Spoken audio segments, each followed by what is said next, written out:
Hello everyone, welcome back to Raw Online on this interesting topic of pathology, the gastrointestinal system. Today we shall see about the diseases of the esophagus. The esophagus is 25 cm long and it extends from the upper esophageal sphincter, which is 3 cm segment at the level of cricopharyngeal muscle, and lower esophageal sphincter is another important landmark of the esophagus, which is of 2 to 4 cm long and it is at the level of gastroesophageal junction. The normal histology of the esophagus is it is lined by the stratified squamous epithelium, and there are layers like lamina propria, the muscular layer and the serosal layer. The muscular layer is composed of inner circular and outer longitudinal muscle fibers. The lamina propria consists of connective tissue, blood vessels and few inflammatory cells. The upper one-third of esophagus is composed of only the striated muscle.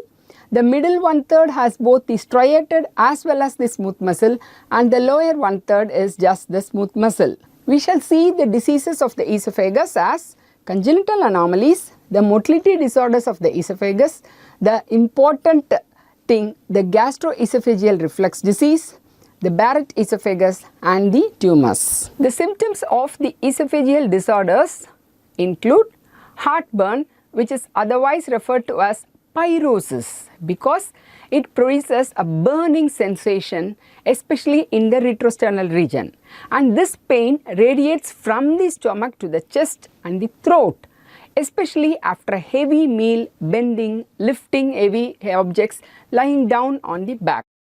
The next important symptom of esophageal disorder is difficulty in swallowing, which is otherwise known as dysphagia. Pain during swallowing is another important symptom, which is known as odynophagia. Then we have pain and hematemesis or vomiting of blood. There are certain important diagnostic procedures which are specific to diagnose the esophageal disorders. They are the upper GI endoscopy performed to evaluate the normal anatomy, any lesion or any growth, etc. Radiographic barium studies, which are obsolete nowadays, which are being replaced by the radiological studies. Then we have the manometry or the demonstration of any pressure abnormalities or peristaltic movement abnormalities of the esophagus. The congenital anomalies of the esophagus include any ectopic tissue like gastric or pancreatic which may present in the esophagus, congenital cysts and atresia. The esophageal atresia is common in the tracheal bifurcation and it is associated with tracheoesophageal fistula, and it's one of the component of the Vactor anomaly. So this is a picture showing the types of various tracheoesophageal fistula, and here this is both the ends are blind and it is only connected by a fibrous cord. Here the upper portion of the esophagus is blunt, whereas the lower portion is having a fistulous communication with the trachea. So this is the tracheal ring, and here this is the communication between the lower portion of the esophagus and the trachea, which is the most common type of the tracheoesophageal fistula. And here there is no atresia, but this fully esophagus is communicating with this tracheal ring. Now we shall see about the motility disorders of the esophagus. So this is the normal diaphragm, and this is the esophagogastric junction, and this is the fundus of the stomach.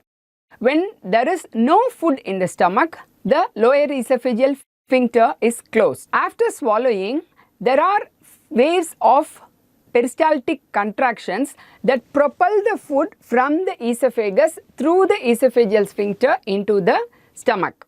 And so there should be relaxation of this lower esophageal sphincter. In case there is any esophageal spasm, it prevents the food from entering from the esophagus into the stomach. So that is the basic thing we should know about the lower esophageal sphincter. There are certain entities we have to remember with respect to the motility disorders of esophagus. First we shall see about the nutcracker esophagus. It's otherwise known as jackhammer esophagus or hypercontractile peristalsis. Here we have high amplitude contractions of the distal esophagus. When manometry is used to estimate the pressure during peristalsis is diagnostically significant in nutcracker esophagus and it is more than 180 mm of mercury. And there is loss of normal coordination between the inner circular and the outer longitudinal smooth muscles in the esophagus. The most common cause of nutcracker esophagus is gastroesophageal reflux, and the symptoms presenting are dysphagia or chest pain as in any other esophageal disorder. So this is an endoscopic view of the nutcracker esophagus, and this is the radiological imaging of nutcracker esophagus. It's otherwise high amplitude and high duration peristaltic contractions. It's also referred to as hypertensive peristalsis.